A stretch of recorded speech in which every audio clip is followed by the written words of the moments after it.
നിങ്ങൾ വലിയ മറ്റേടത്തെ I G ആയിരിക്കും, പക്ഷെ ഒരുമാതിരി കോപ്പിലെ ഇടപാടിനോട് കാണിക്കരുത്. അമ്മായിപ്പനാണെന്ന് ഞാൻ നോക്കത്തില്ല. കൃഷ്ണകുമാറിന്റെയും രാഘവ മേനോന്റെയും കൊലക്കേസ് ഡിവൈഎസ്പി പ്രകാശ് മേനോന്റെ അന്വേഷണം തൃപ്തികരമല്ലാത്തതിനാൽ ക്രൈംബ്രാഞ്ചിലെ ഏതോ അരവട്ടനെ ഏൽപ്പിച്ചു എന്ന് എന്റെ ജൂനിയർ ഉദ്യോഗസ്ഥന്മാര് പറഞ്ഞിരിച്ചപ്പോ നാണം കൊണ്ട് എന്റെ തൊലിയുരിഞ്ഞു പോയി. പല രൂപത്തിലും ഭാവത്തിലും പേരിലും വേഷത്തിലും ഒക്കെ ആൾമാറാട്ടം നടത്തി കേസുകൾ തെളിയിക്കുന്ന വിദഗ്ധനെന്നൊക്കെ സ്വയം പുകഴ്ത്തി കള്ളക്കഥകൾ ഉണ്ടാക്കുന്ന ആ രാവണ വർഗീസ് എന്ന എംബോക്കിയെ മരുമകനിരുന്ന സ്ഥാനത്ത് പ്രതീക്ഷിച്ചപ്പോ രാമമേനോന് സമാധാനമായെങ്കിലേ തെറ്റി. വായടപ്പിക്കാനും സ്ഥലം മാറ്റി പണിഷ്മെന്റ് തരാനും ഒക്കെ നിന്നാലേ ആറ്റുനോട്ടുണ്ടായ മകളങ്ങ് കുടുംബത്ത് വന്ന് കെട്ടിയാനില്ല നിൽക്കും. കാണണോ പ്രകാശ്? വാക്കുകൾ സൂക്ഷിച്ചുപയോഗിക്കണം. പിന്നെ അധികാരത്തിന്റെ ഹുങ്കിൽ എന്നോട് സംസാരിച്ചാലുണ്ടല്ലോ അറിയാമല്ലോ. ഇനി ഞങ്ങളുടെ കുടുംബക്കാരിയാണ്. സോറി സാർ, അമ്മായിച്ചിന് മരുമലക്കങ്ങ് കുടുംബത്ത് മതി. ഇത് ഒഫീഷ്യൽ മീറ്റിംഗാ. അത് തീരുമാനിക്കാൻ നീ ആരാ? നീ നേരത്തെ പറഞ്ഞില്ലേ രൂപവും വേഷവും മാറി കള്ളക്കഥകൾ പറഞ്ഞടക്കുന്ന ഒരു അരവട്ടൻ എംബോക്കിയെ കുറിച്ച്? ആ രാവണൻ ഞാൻ തന്നെയാ, വർഗീസ് ആന്റണി IPS. വർഗീസ് പ്ലീസ്. വേണ്ട സാറേ, മരുമോനെ ഞാൻ മെരുക്കിക്കോളാം. രാജ്യം ഭരിക്കുന്ന മന്ത്രിസഭയിൽ ഒരു അംഗമായിട്ട് സംസ്ഥാനത്തിന്റെ കുടിവെള്ളം വൈദ്യുതിയും സ്വകാര്യ സ്ഥാപനങ്ങൾക്ക് മറച്ചുവെച്ച് ആ പണം ആരും അറിയാതെ സ്വന്തം കീശയിൽ വാങ്ങിവെച്ച് സമൂഹത്തിന്റെ മുമ്പിൽ ചെരുപ്പ് പോലും ധരിക്കാതെ ആദർശധീരനായിട്ട് ചമഞ്ഞു നടക്കുന്ന നിന്റെ അച്ഛന്റെ ബലം കണ്ടിട്ടാണ് ഈ കളിയെങ്കിൽ ആ കളിയങ്ങ് മാറ്റിവെച്ചാരെ. അല്ലെങ്കിൽ അഴിമതി കേസിലെ സ്വന്തം അച്ഛനെ ഈ പൊന്നുമോൻ തന്നെ വിലങ്ങ് വെക്കേണ്ടി വരും. പിന്നെ ഈ കെട്ടിയ പെണ്ണിനെ വീട്ടിൽ കൊണ്ടാക്കുന്നുള്ള ഭീഷണി നിന്നെ പോലെ ഈ പദവിയിലിരിക്കുന്ന ആളുകൾക്ക് ചേർന്നതല്ല. നിന്റെ മൂക്കിന് താഴെയുള്ള മീശ മൂക്കൊലിപ്പ് തടയാനുള്ളതല്ല. ആണായിട്ട് ജീവിക്കാൻ പഠിക്കും. പ്രായവും പദവിയും നോക്കി പെരുമാറാൻ പഠിക്കണം. അതായിരിക്കും ഒരു പോലീസുകാരന്റെ പാരമ്പര്യം. പിന്നെ വന്നവനെ വന്നതുപോലെ തിരിച്ചുവിടാനുള്ള വ്യാമോഹം വേണ്ട. കാരണം ഈ രാവണനെ പ്രസവിച്ച ഉടനെ ലങ്കയെന്ന് കേരളത്തിലേക്ക് കൊറിയർ അയച്ചോന്നല്ല. ഞാൻ ഇവിടെ ഈ മണ്ണിൽ ജനിച്ച് ഉപ്പും ചോറും നിന്ന് വളർന്നവനാ.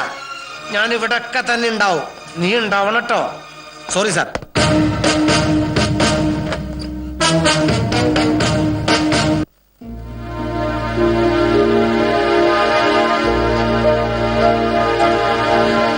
സർ, കേസിന്റെ വിവരമുള്ള എല്ലാ ഡീറ്റെയിൽസും ഉണ്ട്. മിസ്റ്റർ ശ്രീകുമാർ, കേസ് അന്വേഷണത്തിൽ ഡിവൈഎസ്പി പ്രകാശ് സഹായിയായിരുന്നല്ലേ? Yes sir. രക്ഷപ്പെട്ട ആ പിള്ളേരെ കുറിച്ച് കോളേജിൽ എന്തായിരുന്നു അഭിപ്രായം? ശരിക്കും പറഞ്ഞാൽ നല്ല ക്ലീൻ ഇമേജ് ഉള്ള ഒരു അടിപൊളി സംഘം. അവരെ കുറിച്ച് ഒരാൾക്ക് പോലും മോശമായ അഭിപ്രായമില്ലായിരുന്നു. കോളേജിലും വീട്ടിലും നാട്ടിലും എന്തിനേറെ ജയിലിൽ പോലും ആ മൂന്നുപേരെ കുറിച്ച് നല്ല മതിപ്പായിരുന്നു. കേസിന്റെ ആവശ്യങ്ങൾക്കായി കൊണ്ടുപോകുമ്പോഴും പലപ്പോഴും അവരെ വിലങ്ങ് പോലും വെക്കാറില്ല. കാരണം ആരെങ്കിലും കൊല്ലാനോ പോലീസിന്റെ കണ്ണുപിടിച്ച് രക്ഷപ്പെടാനോ ത്രിമൂർത്തികൾക്ക് കഴിയില്ലെന്ന് തന്നെയായിരുന്നു ഡിപ്പാർട്ട്മെന്റ് വിശ്വാസം. ത്രിമൂർത്തികൾ? അവർക്ക് എങ്ങനെ ഈ ത്രിമൂർത്തികൾ എന്ന് പേര് വന്നേ? കോളേജിലെ സുഹൃത്തുക്കൾ തന്നെ അവർക്ക് നൽകിയ ഓമന പേരായിരുന്നു അത്. ആ മൂന്നുപേരെ ഒരിക്കലും ഒറ്റ തിരിഞ്ഞ് ആരും കണ്ടിട്ടില്ല. അത്രയ്ക്ക് ആത്മബന്ധമായിരുന്നു അവർ തമ്മിൽ. ഒരിക്കൽ സ്വന്തമായി പാട്ടെഴുതി സംഗീതം നൽകി അവതരിപ്പിച്ചതോടെ അവർ കോളേജ്... എന്താ സണ്ണി ഇത്? കൊച്ചു പിള്ളേരെ പോലെ. ദേ, നീ വിനുവിനെയും രാജുവിനെ നോക്കി. ഞങ്ങളുടെ ഫീസ് അടച്ച് പഠിപ്പിക്കുന്നതിന് പുറമേ... ഛേ, ഇതെന്താ സണ്ണി? നിങ്ങൾ എന്താ എനിക്ക് അന്യരാണോ? ആ, അതൊക്കെ പോട്ടെ. ഇത്തവണത്തെ ഇന്റർസോൺ കലോത്സവത്തിൽ ഈ കോളേജിന്റെ മുഴുവൻ പ്രതീക്ഷയും നിങ്ങൾ 3 പേരില്ല. അറിയാം. We are trying our level best. അത് പോരാ. I want you to be the winners. ഒരു കോംപ്രമൈസിന് ഞാനില്ല. ഈ രാധികയുടെ ഒറ്റ ഉറപ്പില ഞാൻ കുറെ VIPസിനെ ഇൻവൈറ്റ് ചെയ്തത്. നമ്മുടെ കുട്ടികൾ ജയിക്കണത് 4 ആൾ അറിയട്ടെ എന്ന് കരുതിയ. പിന്നെ ഞാൻ വിളിച്ചത് നിങ്ങൾക്കൊരു സർപ്രൈസ് ന്യൂസ് തരാൻ വേണ്ടിട്ടാ. ടെൻഷൻ അടിക്കണ്ട. പെർഫോമൻസ് കാണാൻ വരുന്ന VIPസിൽ ഒരു ഇന്റർനാഷണൽ ഓഡിയോ കാസറ്റ് കമ്പനി ചെയർമാനും കൂടി ഉണ്ട്. നിങ്ങളുടെ പ്രോഗ്രാമിന്റെ CD അയച്ചു കൊടുത്തപ്പോ അവര് നല്ല റെസ്പോൺസാ കാണിച്ചത്. സോ അവര് വരുന്നു എന്റെ കുട്ടികളെ കാണാൻ. Thank God. Thank you madam. Thanks എനിക്കല്ല, നിങ്ങളുടെ ഈ മിസ്സിനാണ് പറയേണ്ടത്. രാധികയാണ് നിങ്ങളുടെ CD ആ കമ്പനിക്ക് അയച്ചു കൊടുത്തതും അവരുമായി കമ്മ്യൂണിക്കേറ്റ് ചെയ്തതും. ദേ, പിന്നെ പാട്ടും കൂത്തും ഒക്കെ കൊള്ളാം. അതിനൊപ്പം പഠിക്കുകയും വേണം. ഇല്ലേ 3നെ ഞാൻ ശരിയാക്കി കളയും. ആ കാര്യത്തിൽ ഞാൻ ഉറപ്പു തരാം മാഡം. ഈ വർഷം കോളേജിൽ 3 റാങ്ക് കൂടി ഇവര് കൊണ്ടുവരും. Get ready for A challenge. ഇത് മാധവിന് വേണ്ടി, എനിക്ക് വേണ്ടിയല്ലടാ, നമ്മുടെ കോളേജിന് വേണ്ടി, നമ്മുടെ കോളേജിന്റെ അഭിമാനമായ ത്രിമൂർത്തികൾക്ക് വേണ്ടി. അവരെ ഇങ്ങനെ വളർത്തി വലുതാക്കിയാൽ ഒടുവിൽ നമുക്കത് പാരയായി തീരും. അത് വിട്, അവരാണ് കോളേജിന്റെ പുതിയ ഹരം. അതറിയാം. ആ ഒരു കളിക്കട്ടടാ. എത്രത്തോളം കളിക്കുമെന്ന് എനിക്ക് നന്നായിട്ടറിയാം. ചരടിപ്പോഴും ഈ മാധവന്റെ കയ്യിൽ തന്നെയാ. സമയമാവുമ്പോ ആ ചരട് ഞാനിങ്ങ് വലിക്കും. അപ്പം കളി നിൽക്കും. ആ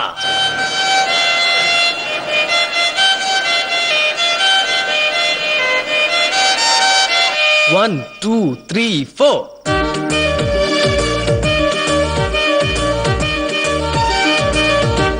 ചതിച്ചു.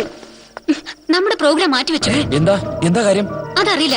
ഇനി ഒരു അറിയിപ്പ് ഉണ്ടാകുന്നവരെ മ്യൂസിക്കൽ പ്രോഗ്രാംസ് മാറ്റിവെച്ചു എന്ന് മാത്രമേ പറഞ്ഞോളൂ. വാ, നമുക്ക് സെക്രട്ടറി കണ്ട് എന്താ കാര്യം അന്വേഷിക്കാം. ഈ പാതിരാത്രി വരെ ഉറക്കം വിളിച്ച് നിന്നിട്ട് യാതൊരു കാരണമില്ലാതെ പ്രോഗ്രാം മാറ്റിവെക്കാന്ന് പറഞ്ഞാൽ തനി തെണ്ടിത്തരമല്ലേ? വാടാ, നമുക്ക് പോയി ചോദിക്കാം. വാ, നടക്ക്. എല്ലാവരും കൂടെ എന്നെ ഇങ്ങനെ വളഞ്ഞു വെച്ചിട്ട് എന്താ പ്രയോജനം? എനിക്ക് പോയിട്ട് വേറെ കാര്യങ്ങളുണ്ട്. ഞങ്ങളെ പ്രോഗ്രാം മാറ്റി വെച്ചിട്ട് അങ്ങനെ കാര്യങ്ങൾ നടത്തണ്ട. എന്താ പ്രോഗ്രാം മാറ്റിവെക്കാനുള്ള കാരണം? അത് അറിഞ്ഞിട്ട് തന്നെ ഞങ്ങൾ വിടൂ. കാരണം ഇത്രയേ ഉള്ളൂ. മുൻ മന്ത്രി കൃഷ്ണകുമാർ കലോത്സവ വേദി സന്ദർശിക്കാൻ എത്തുന്നു. ആ സമയത്ത് അദ്ദേഹത്തിന്റെ മകളുടെ പ്രോഗ്രാം നടത്തണമെന്നാണ് മുകളിൽ നിന്നുള്ള നിർദ്ദേശം. അതനുസരിച്ചാണ് പ്രോഗ്രാമിൽ ചില മാറ്റങ്ങൾ വരുത്തിയിരിക്കുന്നത്. അങ്ങനെ പറഞ്ഞ എങ്ങനെ ശരിയാവുന്നത്? എല്ലാ കാര്യങ്ങളും മുകളിൽ നിന്നുള്ള നിർദ്ദേശം അനുസരിച്ചാണ് നടക്കുന്നത് ഇവിടെ. അതുകൊണ്ട് ഒന്നും ചെയ്യാൻ കഴിയില്ല. സോറി. അല്ല,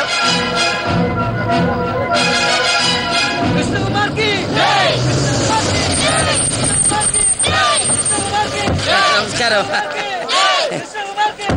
വെൽക്കം സർ. ദേ, വന്ദനയുടെ അച്ഛൻ വന്നു. ജഡ്ജസിന്റെ പ്രത്യേക ശ്രദ്ധയ്ക്ക് മോഹിനിയാട്ട മത്സരം ഉടൻ തന്നെ സ്റ്റേജ് നമ്പർ 3 ആരംഭിക്കുന്നതാണ്. പേടിക്കണ്ട, നന്നായി വരും. എല്ലാം റെഡിയല്ലേ? റെഡിയാണ് സർ. എങ്കിൽ ഞാനും കൂടി നീങ്ങാം.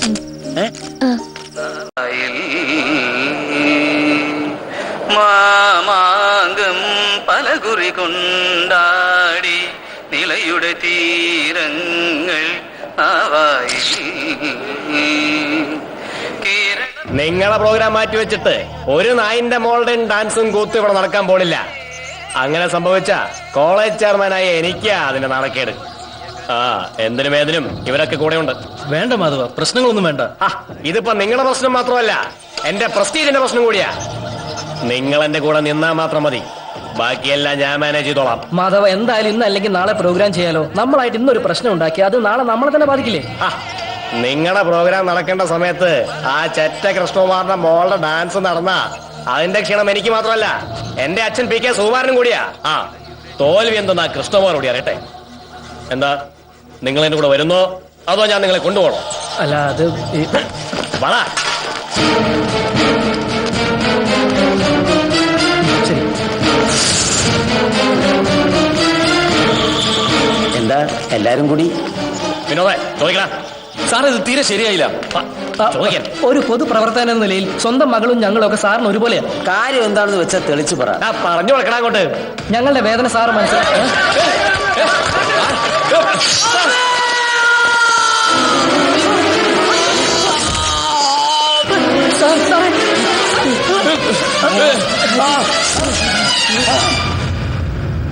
സംഭവം നടന്ന ദിവസം ഇന്റർസോൺ കലോത്സവം കവർ ചെയ്യാൻ വന്ന കേരളഭൂമി പത്രത്തിന്റെ ഫോട്ടോഗ്രാഫർ കൊലം നടന്ന സമയത്തെടുത്ത ഈ ഫോട്ടോയാണ് അവർക്കെതിരായ തെളിവെന്ന നിലയിൽ കേസ് മുന്നോട്ട് കൊണ്ടുപോകാൻ സഹായിച്ചത്.